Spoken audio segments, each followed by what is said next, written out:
സംസ്ഥാനത്തെ ലഹരിമുക്തമാക്കാനുള്ള ദൗത്യത്തിന്റെ ഭാഗമായുള്ള തൂഫാന് ജാഗരണ് ബഹുജന റാലി ആരംഭിച്ചു. ആഭ്യന്തരമന്ത്രി രമേശ് ചെന്നിത്തലയാണ് റാലിയുടെ ഉദ്ഘാടനം നിർവഹിച്ചത്. സംസ്ഥാന പോലീസ് മേധാവി റവാഡ ചന്ദ്രശേഖറും റാലിയിൽ പങ്കെടുത്തു.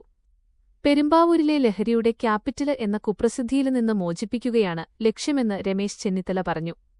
തൂഫാന് പെരുമ്പാവൂരില് വലിയ മാറ്റമുണ്ടാക്കുമെന്നും അതിഥി തൊഴിലാളികളെ മറയാക്കി ലഹരിമാഫിയ പ്രവർത്തിക്കുകയാണെന്നും ചെന്നിത്തല പറഞ്ഞു. തൂഫാന് ആഞ്ഞടിച്ചപ്പോൾ 5000-ലേറെ കേസുകളാണ് രജിസ്റ്റർ ചെയ്തതെന്നും സ്പെഷ്യൽ ടാസ്ക് ഫോഴ്സ് ഫോർ ഓപ്പറേഷന് തൂഫാൻ ഉടന് ആരംഭിക്കുമെന്നും അദ്ദേഹം പറഞ്ഞു.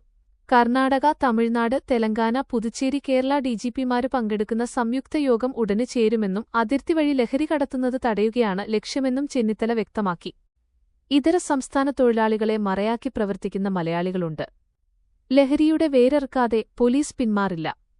പെരുമ്പാവൂരില് കൂടുതൽ പോലീസിനെ വിന്യസിക്കും. 1 ലക്ഷത്തോളം സന്തുഷ്ടരായ ഉപഭോക്താക്കളും 2 ലക്ഷത്തോളം തിമിര ശസ്ത്രക്രിയകളും പൂർത്തിയാക്കിയ മലബാറിലെ ഏക കണ്ണാശുപത്രി Alsalama eye hospital, hospital road, Perinthalmanna. ഇവിടെ തന്നെ കനത്ത ശിക്ഷ നൽകും. സഹോദരിമാർക്കും അമ്മമാർക്കും സുരക്ഷിതമായി വഴിയിലൂടെ നടക്കാനാകണം. ഒരു അമ്മയും മക്കള് ലഹരി ഉപയോഗിക്കുന്നത് കണ്ട് കരയരുത്. ഗുണ്ടകളല്ല, സർക്കാരാണ് കേരളം ഭരിക്കുന്നത്. സ്പെഷ്യൽ ടാസ്ക് ഫോഴ്സ് ഫോർ ഓപ്പറേഷന് തൂഫാൻ ആരംഭിക്കും. NDPS ആക്ട് ഭേദഗതി കാര്യം ബെന്നി ബെഹനാന് ഉന്നയിക്കും. കേരളത്തിന്റെ തെരുവിലൂടെ അമ്മ പെങ്ങന്മാർക്ക് സുഗമമായി നടക്കാന് അവസരമുണ്ടാകും. ഗുണ്ടകളെയും നിലയ്ക്ക് നിർത്താന് കഴിയുന്ന സർക്കാരാണ് കേരളത്തിലുള്ളത്. ഒരു കാരവാനിലും ലഹരി ഉപയോഗം അനുവദിക്കില്ല. രമേശ് ചെന്നിത്തല വ്യക്തമാക്കി.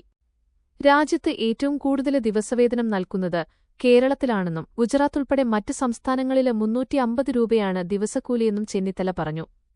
നാം ഗൾഫില് പോകുന്നത് കൂടുതൽ സമ്പാദ്യമുണ്ടാക്കാനാണ്.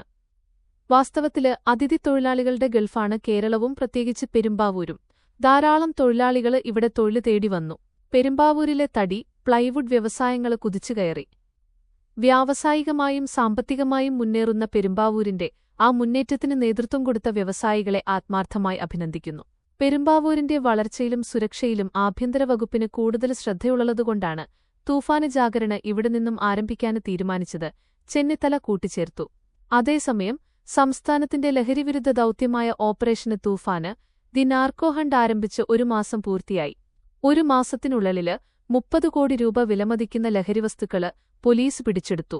5353 കേസുകള് രജിസ്റ്റർ ചെയ്തിട്ടുണ്ട്. 5000-ലേറെ പേര് അറസ്റ്റിലായി. ജൂൺ 2-ന് തിരുവനന്തപുരം കോട്ടൺ ഹില് ഹയർ സെക്കൻഡറി സ്കൂളില് മുഖ്യമന്ത്രി VD സതീശനാണ് പദ്ധതി ഉദ്ഘാടനം ചെയ്തത്. പിന്നാലെ സംസ്ഥാനത്ത് വ്യാപകമായി ലഹരിവിരുദ്ധ പരിശോധനകളും നടപടികളും തുടരുകയാണ്.